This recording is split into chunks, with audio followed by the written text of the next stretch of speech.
Bonjour à tous. Vous le savez peut-être, j'ai eu la chance et le plaisir de tenir un stand de Seigneur des Anneaux au Paris Fan Festival en compagnie de mes collègues vidéastes. Un week-end entier dans cet événement réunissant pratiquement tous les univers en un seul endroit et dont c'était cette année la deuxième édition. En revanche, pour moi, c'était la toute première fois que je tenais un stand dans une convention quelle qu'elle soit, et honnêtement, ça a vraiment été un plaisir. Le fait d'être aussi nombreux à co-gérer nous a permis de faire de petites pauses régulièrement, afin de nous balader dans la convention, et j'en ai personnellement profité pour prendre pas mal de photos et vidéos que je vous propose de voir en compagnie d'anecdotes dans ce retour du Paris Fan Festival 2023.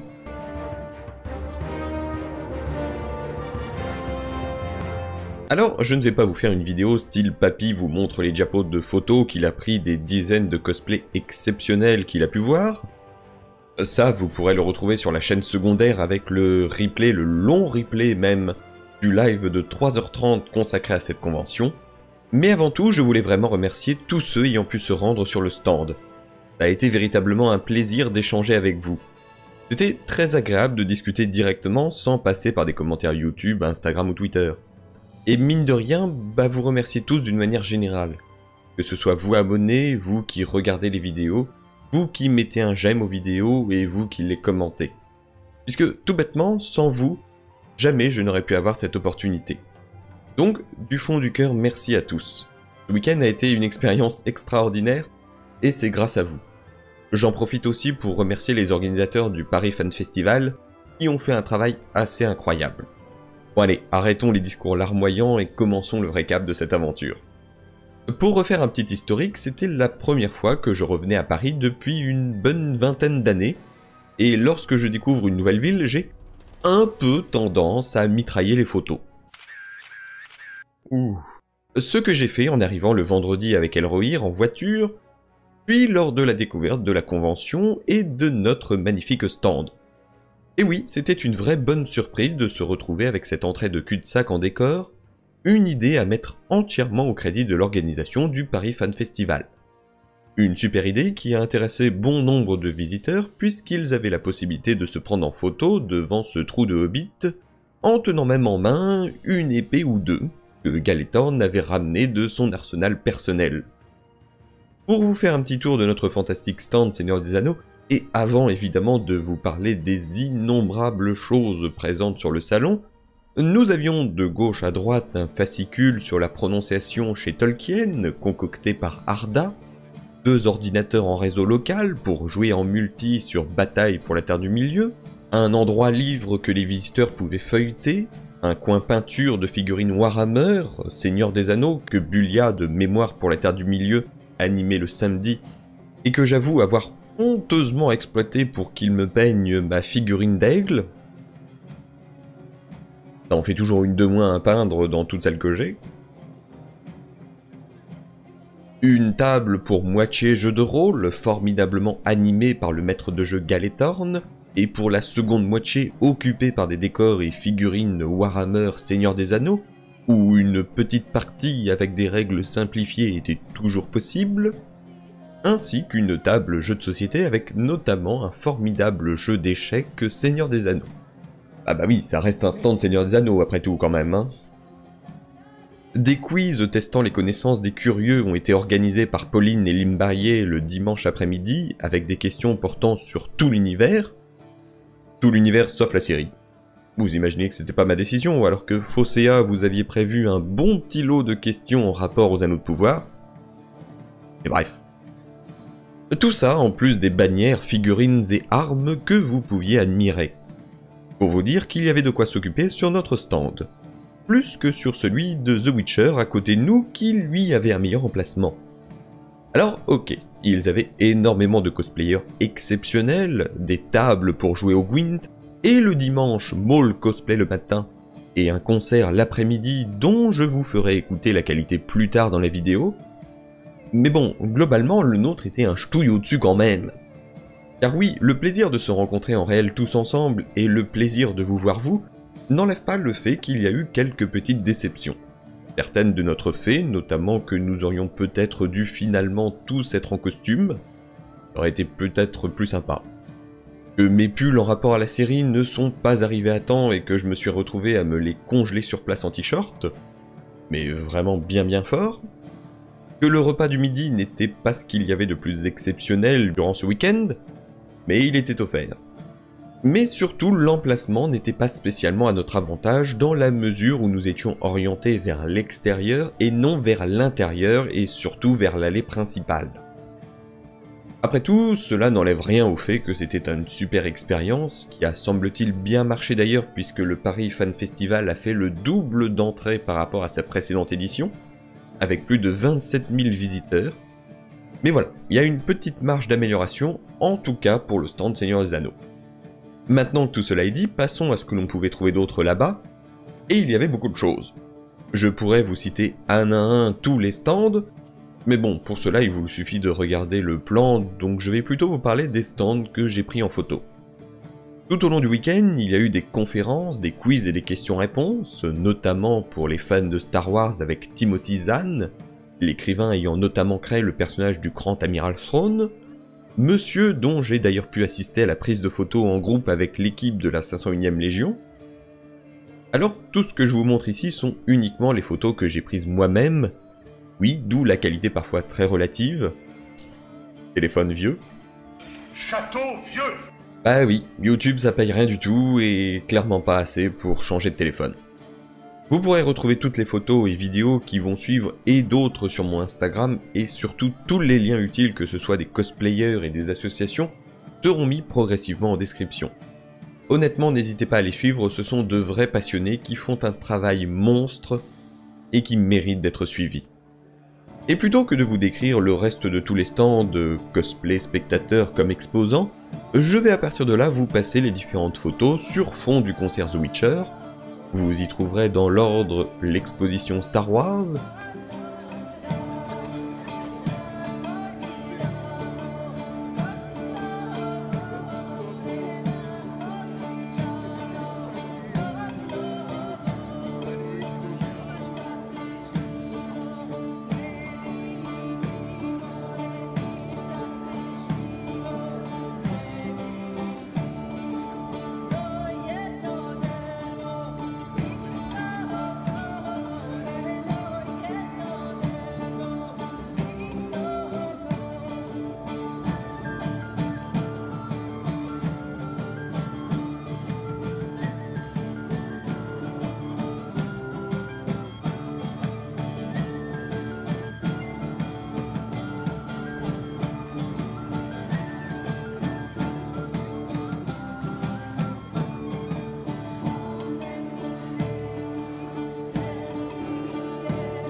un stand d'apprentissage du sabre laser où vous pouviez vous prendre en photo puis suivre un cours de 30 minutes environ au cours duquel vous appreniez les bases. L'exposition musée, cinéma et miniature avec de vrais objets ayant été utilisés dans les films.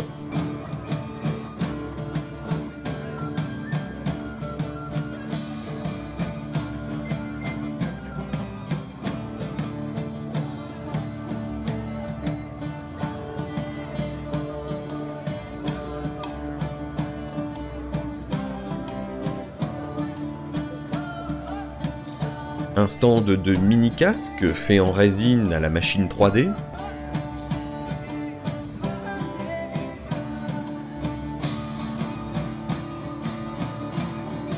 Une expo reprenant les designs de films connus version post-apo.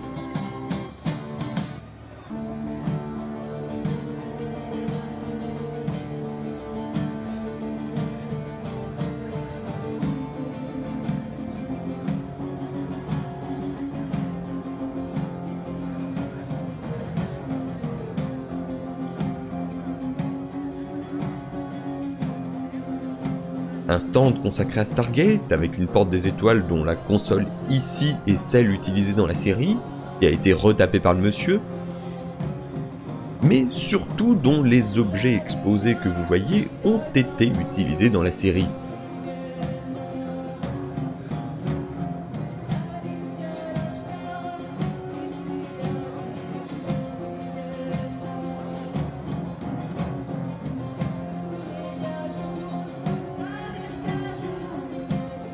L'espace Harry Potter, animé par une association formidable,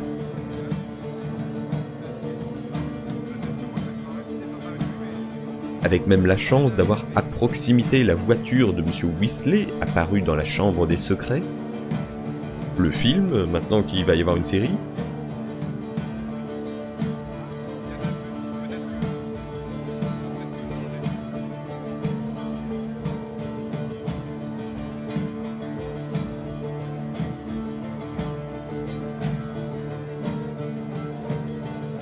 vous aviez beaucoup de stands où vous pouviez acheter des choses.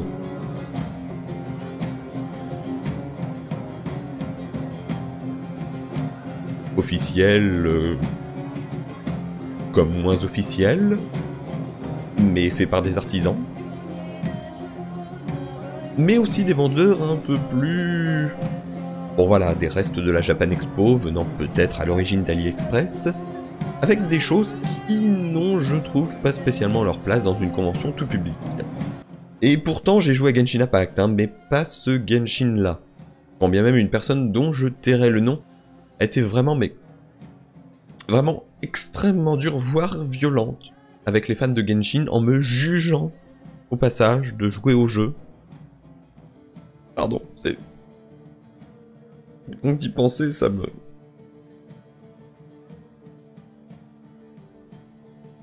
Un coin dédicace et photos de Terry Hatcher, James Marster et Charisma Carpenter, ou encore placé à un autre endroit Garth Ennis. Et oui, tout ce petit monde attend pour une dédicace des acteurs, entre 30 et 50 €, et il y avait aussi la possibilité d'une photo avec eux pour 50-65 €. Star Wars était l'univers clairement le plus représenté avec un magnifique X-Wing grandeur nature où vous pouviez enfiler un costume avant de monter à l'intérieur et d'avoir un casque VR sur la tête. La forge de Coruscant, fabriquant des sabres laser splendides.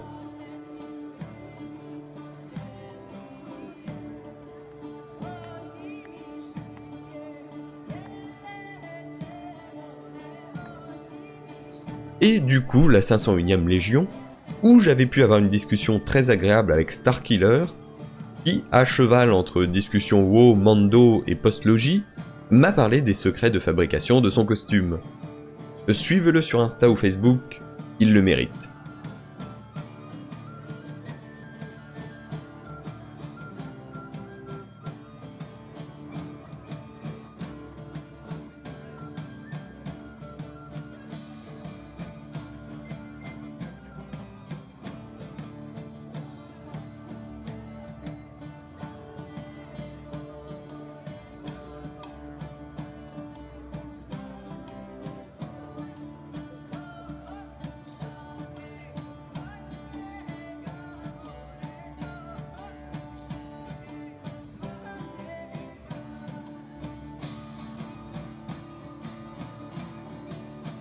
Enfin, le samedi et dimanche, nous avons eu la chance d'avoir la chorale Negitashi, qui est venue interpréter des musiques et chansons issues du Seigneur des Anneaux et du Hobbit. Alors, si vous me permettez, je vais conclure ici, en tout bien tout honneur, avant de vous passer ce moment avec le reste des cosplays que je n'ai pas encore pu vous montrer. Ça a vraiment été un week-end fantastique, et je vous remercie encore vous ainsi que le Paris Fan Festival pour cette opportunité. Et si on nous laisse la chance de pouvoir tenir à nouveau un tel stand l'année prochaine, on fera en sorte, ou en tout cas moi personnellement, je ferai en sorte de venir en costume. Alors quel costume, je ne sais pas, c'est la grande question, mais je trouve qu'un stand où les exposants sont en cosplay vraiment identifié Seigneur des Anneaux est nettement plus attractif. Au-delà, on amènera plus de figurines Warhammer et de décors, enfin bref, on fera la même chose en mieux, avec je l'espère un stand de mieux placé. Dans tous les cas, je vous laisse avec des gens au talent de cosplayer indéniable, et je vous dis à la prochaine!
You